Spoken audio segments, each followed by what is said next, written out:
बिस्मिल्लाह अर्रहमान Ar-Rahim. गुज़िश्ता videos में हमने आपके सामने बड़ी तफसील के साथ फ़दक के मौजू पे ज़िक्र करते हुए ये बताया कि ये जागीर रसूलुल्लाह सल्लल्लाहु अलैहि वसल्लम को कहाँ से मिली और रिसालत माब ने जनाब सैयदा के नाम इस जागीर को लिखा। अदालती अमूर का ये तकाज़ा होता है कि जब भी आप अपने दावा को पेश करें तो उसके साथ उसके मजबूत सबूत और मजबूत दलाइल का होना ज़रूरी है। हमारा ये दावा कि फ़दक जनाब सैयदा सलवातुल्लाह अलैहा का हक़ है, ये दावा सिर्फ मेरा ज़ाती नहीं बल्कि शीयत को इस दावे से जुदा नहीं किया जा सकता। ये हमारे अकायद में शामिल है कि फ़दक जनाब फ़ातिमा ज़हरा सलवातुल्लाह अलैहा की मलकियत है। अब जब रिसालत माब सल्लल्लाहु अलैहि वसल्लम ने इस जागीर को जनाब सैयदा के नाम लिखा तो हमारा पहला सवाल यह है कि रिसालत माब ने किस हैसियत से लिखा। एक बाप ने अपनी बेटी को मिरास दी या एक नबी हुक्म खुदा के साथ ये कर रहा है? तो कुरान इस बात पे शाहिद है कि रसूल उस वक्त तक नुत्क नहीं करते जब तक अल्लाह का हुक्म ना आ जाए।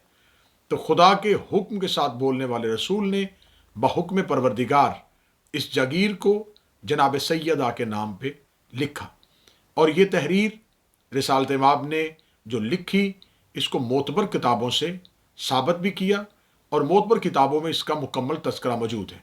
जैसा कि फतावा अजीज़ी में शाह अब्दुल अजीज़ मुहद्दिस दहलवी ने इसको कुछ इस अंदाज में लिखा, यानी वक़फ़ किया मोहम्मद इब्न अब्दुल्ला इब्न अब्दुल मुत्तलब बिन हाशिम बिन अब्द मनाफ ने इस मौज़ा को जिसकी हदें मालूम है हज़रत फ़ातिमा के लिए, और ऐसा वक़फ़ किया कि हज़रत फ़ातिमा के सिवा दूसरे के लिए वो मौज़ा हराम कर दिया गया। और हाँ, हज़रत ने हज़रत फ़ातिमा के लिए ये वक़फ़ हमेशा के लिए कर दिया और ये शर्त फरमा दी कि हज़रत फ़ातिमा की वफ़ात के बाद ये मौज़ा उनकी ज़ुर्रियात के लिए वक्फ़ रहेगा।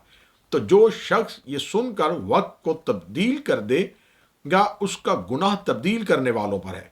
तहकीक अल्लाह सुनने और जानने वाला है। अब हमारा सवाल यह है कि क्या नबी किसी एक चीज़ के लिए दो तरह के फरमान जारी कर सकते हैं? ऐसा हरगिज़ नहीं हो सकता। अगर रिसालत माब सल्लल्लाहु अलैहि वसल्लम ने यह जागीर जनाब सैयदा के नाम बहुक्म परवरदिगार लिख दी थी तो फिर इस जागीर को लिखने के बाद रिसालत माब ऐसी हदीस कैसे कह सकते हैं कि हमारी कोई मिरास नहीं है या मेरा कोई विरसा नहीं है? तो एक ही चीज़ के लिए रिसालत माब के दो तरह के फरमान कैसे साबित हो सकते हैं? अब हमारा सवाल उम्मत मुसलमा से ये है कि रिसालत माब सल्लल्लाहु अलैहि वसल्लम ने यह जागीर जब जनाब सैयदा के नाम पे तहरीर कर दी तो अब इसकी मलकियत जनाब सैयदा के पास है। अब यहाँ पर दो तरह के दावे हैं। पहला दावा यह है कि यह जागीर उम्मत का हक है, दूसरा दावा है कि यह जागीर जनाब सैयदा का हक है। अब यहाँ पर एक मुसलमान बन के, एक मुनसफ मजाज मुसलमान बन के एक सवाल का जवाब आपको ज़रूर देना पड़ेगा कि अगर उम्मत का हक है तो फिर माज़ल्ला सुम्मा माज़ल्ला क्या जनाब सैयदा के पास जितनी देर तक ये जागीर रही तो क्या जनाब सैयदा उम्मत के हक पर माज़ल्ला नाजायज़ काबज़ रही? ये पहला दावा। तो उसका नतीजा ये निकलेगा, अगर हम कहेंगे कि ये जनाब सैयदा की मलकियत है तो फिर आपको ये तस्लीम करना पड़ेगा कि जनाब सैयदा की मलकियत को गस्ब किया गया।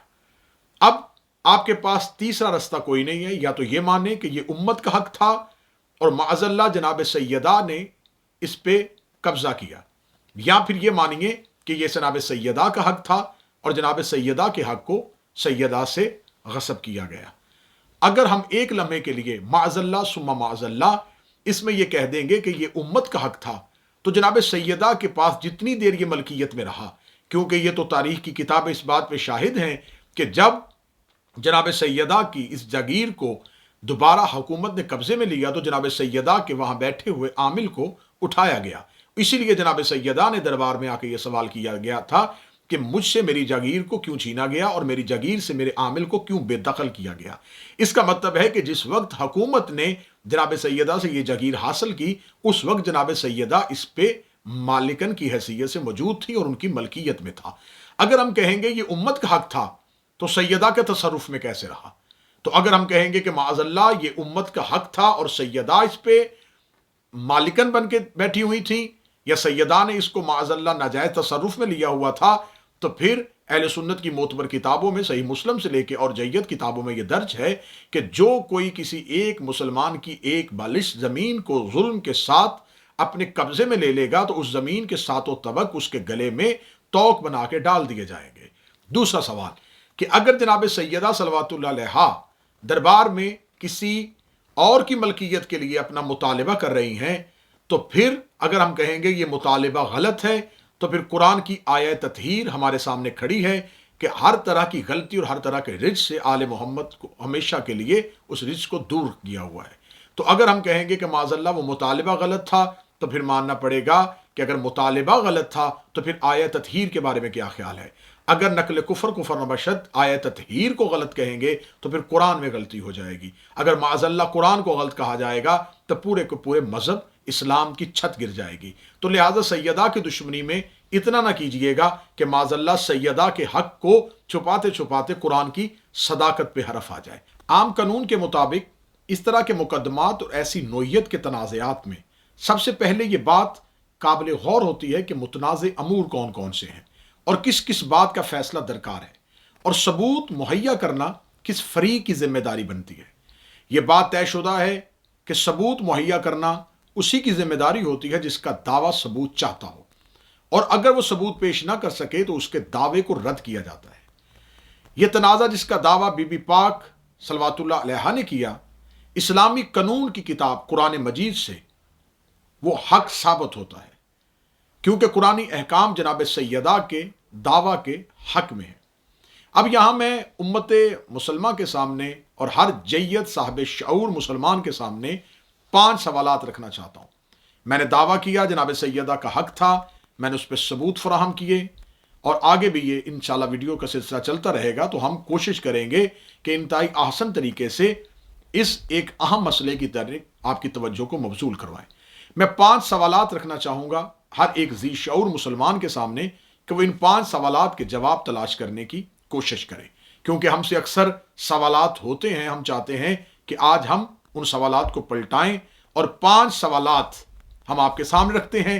हमें इंतहाई आसान और उम्दा तरीके से इन 5 सवालात के जवाब दीजिएगा। सवाल नंबर 1, मुद्दा अलैह पर यह जिम्मेदारी आयद होती है कि वो साबित करें कि हजरत फातिमा जो इस दावा की मुद्दइया है, अपने वालिद रिसालत माप का विरसा उन तक नहीं पहुंचता, इसे कुरान की किसी नस से साबित करें।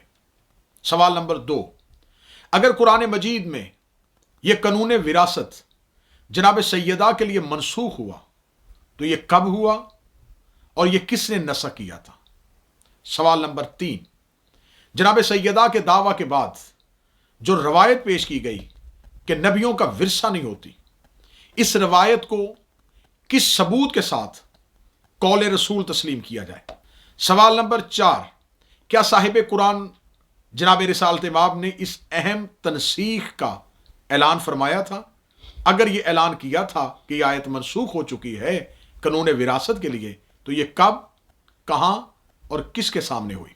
सवाल नंबर 5, क्या एक सहाबी की बयान करदा रवायत कुरान के मुकर्रर करदा कानून को मनसूख कर सकती है? अगर कर सकती है तो इसकी कोई मिसाल पेश कीजिएगा, कब, कहां और ऐसा किसके सामने हुआ था। ये वो सवालात हैं जिसका जवाब मुझे हर ज़ी शऊर मुसलमान से चाहिए। अब साहिबान, हम आप पे ये मुसल्लत नहीं करते कि आप ये जवाबात हमारी मर्जी के मुताबिक दें। आप अपने अकल और अपनी तहकीक के मुताबिक इन सवालात के जवाबात तलाश करने की कोशिश कीजिएगा।